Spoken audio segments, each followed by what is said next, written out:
जंतर मंतर पर जो टीरी गढ़वाल देवल गांव में केतन लाल की बेरहमी से हत्या की गई, जिसके गुप्तांगों तक गर्म कीलों को ठोका गया, पाँव में ठोका गया और किस बेरहमी से इस बच्चे को 18 साल के बच्चे को मारा गया। आज गढ़वाल के लोग यहाँ पर कैंडल मार्च निकालना चाह रहे थे इंडिया गेट के पास, लेकिन दिल्ली पुलिस के द्वारा जो परमिशन मांगी गई थी वो नहीं मिली है। इसलिए बहुत शांतिपूर्ण हम लोग श्रद्धांजलि देने यही जंतर मंतर पर आए हैं और आज कैंडल मार्च निकालना है और यहाँ से घोषणा की जा रही है कि यदि सभी दोषियों को फांसी की सजा नहीं दी गई तो अब इसी जंतर मंतर पर बहुत बड़ा आंदोलन होगा। आइए आप लीजिए, कैंडल लीजिए, ये जो सब लोग ले लीजिए। यहाँ पर कैंडल जलाकर श्रद्धांजलि दी जा रही है। आप लोग आज बहुत शोक और दुख के साथ कहना पड़ रहा है, एक 18 वर्षीय नवयुवक जिसको धोखे से बुला करके उसकी जो निर्मम हत्या की गई, जनघन्य हत्या की गई, इस तरीके से हत्या की गई कि आप सोच एक मनुष्य की रूह कांप जाती है। उसके गुप्तांगों तक में कील ठोक दी गई, हाथ पैरों में कील ठोक दी गई। एक प्रेम प्रसंग का मामला था।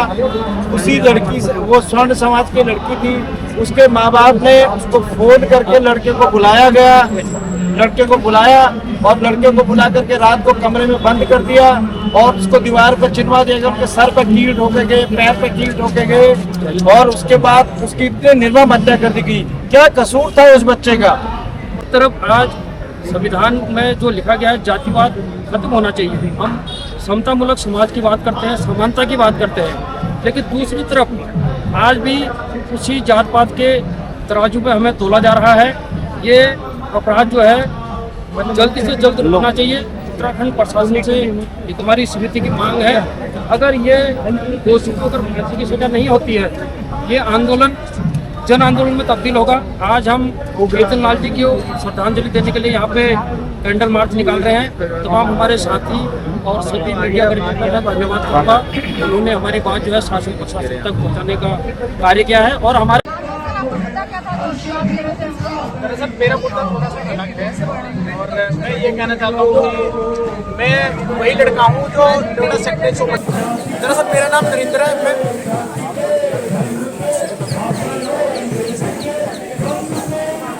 दरअसल मेरा मुद्दा थोड़ा अलग है। मेरा मुद्दा यह है कि जब युवराज मेहता केस हुआ था नोएडा सेक्टर 150 में, उसमें एक लड़का वायरल हुआ था मोनिंदर डिलीवरी बॉय के नाम से, जिसने युवराज मेहता को बचाने की कोशिश की थी। तो उसने जब बचाने की कोशिश की थी वो बचा तो पाया नहीं, लेकिन पुलिस प्रशासन और एनडीआरएफ और एसडीआरएफ की टीमें भी उसको खड़ा खड़ा देख रही थी, मूक दर्शक बनी हुई थी और वो भी बचा नहीं पाई। मोनिंदर ने कोशिश की आधे घंटा, लेकिन मोनिंदर भी नहीं बचा पाया। उसके बाद में जब मीडिया पर मोनिंदर का बयान वायरल होता है तो वो इतना ज़्यादा वायरल हो जाता है कि सैकड़ों मीडिया वाले लोग मोनिंदर की बाइट लेते हैं और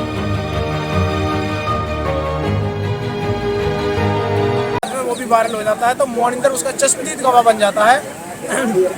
उसका खामियाजा मोनिंदर को आज नहीं मतलब 3 जून को बरतना पड़ता है। बरतना ऐसे पड़ता है कि मोनिंदर गांव के बाहर था और गांव के बाहर खड़ा था। उसको पुलिस आई और पुलिस प्रशासन उठा के ले गई, क्योंकि पुलिस चिड़ी हुई थी पहले, क्योंकि मोनिंदर के बयानों से नोएडा प्राधिकरण के सीओ तक सस्पेंड हो गए थे। उस दिन से पुलिस प्रशासन चिड़ा हुआ था। तो 3 जून को मोनिंदर को उठा के ले गई। 5 जून के बाद मैं थाने में देखने गया था, मुझे भी वहीं बिठा लिया और बिठाने के बाद में हमारे साथ मारपीट की गई। कम से कम 3 बार मारपीट की गई और इतनी ज़्यादा चोटें दे दी गई थी कि कम से कम ठीक होने में भी 15-20 दिन लगेंगे। उसके बाद में 4 तारीख को उठा के लेके 4 तारीख को हमारा चालान कर दिया गया, हमें जेल के अंदर डाल दिया गया। 8 तारीख को हम तलब हुए, धाराएं बढ़ा दी गई और फिर हमें पुलिस रिमांड कस्टडी रिमांड के लिए हमें भेज दिया गया जेल। उसके बाद में हम 1 जुलाई को छूटे हैं, करीब 28 दिन पूरे करने के बाद के बाद छोड़ा है। लेकिन हमें ये नहीं पता हमारा गुनाह क्या है। गुनाह उन्होंने जब 8 तारीख को तलब हुए तो उन्होंने बताया कि ये रंगदारी करते हुए पकड़े गए हैं। उनके पास ना कोई सबूत है, ना कोई एविडेंस है, नहीं कुछ है। जब मोहिंदर को वहाँ से उठा रही थी तो मोहिंदर के पास वीडियो जो कि वायरल हो रहा था, वो उस वायरल वीडियो में सिर्फ ये हो रहा है, क्या कर रहे हैं। पुलिस वाला कह रहा था कि यहाँ पे क्यों खड़ा है, तुम क्यों खड़ा है, और 144 लगी हुई है। तब तो ये ऐसी बात थी, लेकिन बाद में इन्होंने ऐसा संगीन धाराओं में हमारे खिलाफ केस दर्ज करके हमारे साथ कार्रवाई की है कि यह बड़ी निंदनीय और शर्मनाक है। हम कहना चाहते हैं कि उसमें कार्रवाई करने वाला नौलिक पार्क थाना का चेतन राठी, रीगल देसवाल, देवेश सिंह और सुभाष, एक का नाम मैं बोल रहा हूँ, वो है। जिन्होंने भी ये कार्रवाई की है, उनके पास कोई सबूत नहीं है, और अगर सबूत है तो हमें दिखाओ। और हमको जो जेल भेजा गया है, इसको क्यों भेजा गया है, हमने संगीन धाराओं में हमारे ऊपर जो अपने केस दर्ज किए हैं, ये क्यों किए हैं, इसका जवाब आपको देना पड़ेगा। और जितनी भी हमने जेल में जाकर जितनी प्रताड़नाएं हमने सही है, वो हम ही समझ सकते हैं। हम पूरे प्रशासन के ऊपर जितनों ने भी हमारे ऊपर कार्रवाई की, उनके साथ हम मानहानि का केस डालेंगे, और आगे की कार्रवाई के लिए जैसे आपने हम पे कार्रवाई की है, ऐसे आप भी तैयार रहें। मैं यही कहना था। मुझे ब्लेम कर रहे हैं कि रेट का मुद्दा है, आप इस पे अगर बात नहीं करिए तो आप उनसे 2 शब्द जरूर बोलिए। दरअसल यहाँ वो पे सबका अपना अपना दुख है। बिल्कुल, यहाँ पर जरूरी नहीं है किसी नीट का ही मुद्दा है, यहाँ पर अलग लोग अलग अलग मुद्दों को लेकर बैठे हुए हैं। तो यहाँ पर मतलब नीट का चल रहा है, तो क्या सिर्फ नीट ही प्रॉब्लम है? इस देश में एजुकेशन सिस्टम से लेकर और सारा डेवलपमेंट इंफ्रास्ट्रक्चर सभी की प्रॉब्लम है। तो युवा बेरोजगार घूम रहा है, इसीलिए तो यहाँ अपने मुद्दों को उठाने आ रहा है। एक बार में सिर्फ नीट के ऊपर ही बोलेंगे, ऐसे कैसे काम चलेगा? धन्यवाद, आपने अपनी बात रखी। आप अपने बात के माध्यम से सबको ये बताना चाहते हैं कि नीट का मुद्दा नहीं है, बेरोजगार नहीं है। इस देश में बहुत सारी चीजें हो रही है जो लोग को अनदेखा करते रहे, उनको न्याय नहीं मिल रहा है। बिल्कुल। और थोड़ा मैं सोनम वांगचुक सर के ऊपर सोनम वांगचुक जो वैज्ञानिक हैं, वो आज हंगर स्ट्राइक पे बैठे हुए हैं। आज 7 दिन उन्हें पूरे हो चुके हैं। प्रशासन नहीं सुन रहा है। करप्ट सरकार और करप्ट प्रशासन का ही दुराचार है जो आज इतने लोग यहाँ पर इकट्ठे होकर आज भूख हड़ताल पर बैठे हुए हैं। उनकी दिन प्रतिदिन तबीयत खराब होती जा रही है। इसका जिम्मेदार प्रशासन और केंद्र में बैठे हुए लोग हैं, जो कि आज करप्ट प्रशासन के रूप में सभी लोग जानते हैं। सोनम वांगचुक सर की तबीयत खराब हो रही है। वो एक ऐसे आदमी है जिनको 8 यूनिवर्सिटियों ने, विदेशी यूनिवर्सिटियों ने उन्होंने अवार्ड दिए हुए हैं, और एक ऐसे वैज्ञानिक है जो गर्मी को सोखने के ऐसे उपकरणों को तैयार करने की कोशिश कर रहे थे, जिससे कि हमारे आने वाले समय में गर्मी ना लगे। लेकिन आज उनकी ऐसी स्थिति हो गई है कि वो नीट के मुद्दे को लेकर और अन्य मुद्दों को लेकर आज हंगर स्ट्राइक पे बैठे हुए हैं। उसके साथ में अगर वैज्ञानिकों को इन्होंने सरकार ने सोनम वांगचुक सर को आरोप लगाए थे कि पाकिस्तान से फंडिंग हो रही है और ये इसीलिए देश में उपद्रव फैला रहे हैं। यह बहुत ही गलत और निराधार है। इसी को लेकर जैसे अब ये भाई अभिजीत दीप के हैं, इन पर भी जल्द ही आरोप लगने वाला है। इस केंद्र की सरकार से, भाजपा सरकार से आरोप लगने ही वाला है। मैं खुद कह देता हूँ, सूत्रों के आधार पर लगने वाला है, क्योंकि जैसे उन्होंने मतलब उनका विरोध किया था, ऐसे ही यहाँ भी विरोध हो रहा है। वह समय दूर नहीं है कि जो अभिजीत दीप के पर भी यह आरोप लग जाएंगे कि इनको पाकिस्तान से फंडिंग की जा रही है और इनको भी जेल में डाल दिया जाएगा। ऐसे ही हमको भी जेल में डाल दिया। मोहिंदर डिलीवरी बॉय की ऐसी क्या गलती थी जो उन्होंने विवर मेहता को बचाने की कोशिश की और उसको सलाखों के पीछे डाल दिया गया।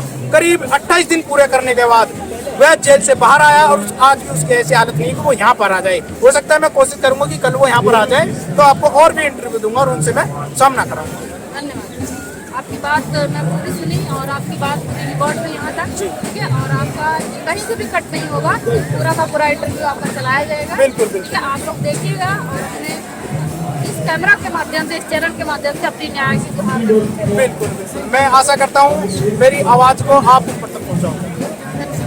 पूरे देश के अंदर जहां कहीं भी बहुजन समाज पर एट्रोसिटीज होती है, उस एट्रोसिटीज पर अगर वो व्यक्ति, वो परिवार मेरे पास तक पहुंच जाता है, जिन केसेज में मेरे फोन के जाने के बाद एक्शन हुआ, उस पर रेप केस तक है, कुल्हाड़ी से काटे हुए हमारे समाज के, बहुजन समाज के लोगों को काटा गया, उन पर कार्रवाई कराने का काम किया। ऐसे सैकड़ों मनुवादियों को जेल भिजवा चुका हूं जो मेरे समाज पे, मेरी बहन बेटियों पर अत्याचार करते हैं। मेरे फिल्म प्रोडक्शन हाउस के अंदर अगर कोई आदमी इलेक्ट्रॉनिक मीडिया के अंदर जाना चाहता है या फिल्म लाइन में जाना चाहता है, उसको फ्री ऑफ कॉस्ट ट्रेनिंग में दे रहा हूं और देता रहूंगा। धर्म पढ़ाएंगे आपको, रामायण, महाभारत, गीता, बाइबल और कुरान। दोस्तों, आपको पढ़ना होगा भारत का संविधान। 1984 में काशीराम साहब को ज्वाइन किया मैंने, और उस टाइम मैं 9th क्लास में पढ़ता था। उनके उस रास्ते पे काम करता हूं। सामाजिक आंदोलन चलते रहना चाहिए, राजनीतिक आंदोलन चले या ना चले। ना बिकता हूं, ना मुझे कोई खरीद सकता है, ना समझौता करता हूं। सिर्फ 18 घंटे काम करता हूं। जब तक मेरे समाज के, बहुजन समाज के पीड़ित व्यक्ति को न्याय नहीं मिल जाता, तब तक मैं बाबा साहब के विचारों और संविधान पर चलता हूं। 9810085714। गांव की घटना है, ठाकुरों ने राइफल से गोली चलाई, मारने का प्रयास किया, सिर्फ बारात चढ़त के ऊपर की, इस रास्ते से बारात नहीं चढ़ेगी, ठाकुरों का रास्ता है। सारे चैनल को बोला कि भाई ये स्टोरी चला दो, किसी कोई चैनल पे स्टोरी चलाने के लिए तैयार नहीं होगा। कौन से बहुजन समाज को न्याय दिलाने की बात कर? काशीराम साहब कहते थे कि मैं किसी की शादी में नहीं जाऊंगा, किसी के फंक्शन में नहीं जाऊंगा, किसी के घर नहीं जाऊंगा, ना शादी करूंगा, ना गए कभी। जो संगठन, जो राजनीतिक लोग चला रहे, वो अपने घर में पहले सुरक्षा और बंगला और पैसे का और बड़ी कार का इंतजाम कर रहे हैं। उस पर भी आपको सोचना चाहिए। फिल्म लाइन और इलेक्ट्रॉनिक मीडिया में इस समाज के लोग, जो पुअर सेक्शन है, पुअर कास्ट जिसको कहते हैं, SC ST OBC माइनॉरिटी, एक भी चैनल का कोई भी मालिक इस देश के अंदर आज तक नहीं है। क्यों नहीं है? हमारे चैनल लाइक, शेयर, सब्सक्राइब देखना मत भूलिएगा। इसी के साथ आप लोगों से विदा लेता हूं। जय भीम, जय भारत, जय संविधान, नमो बुद्धाय।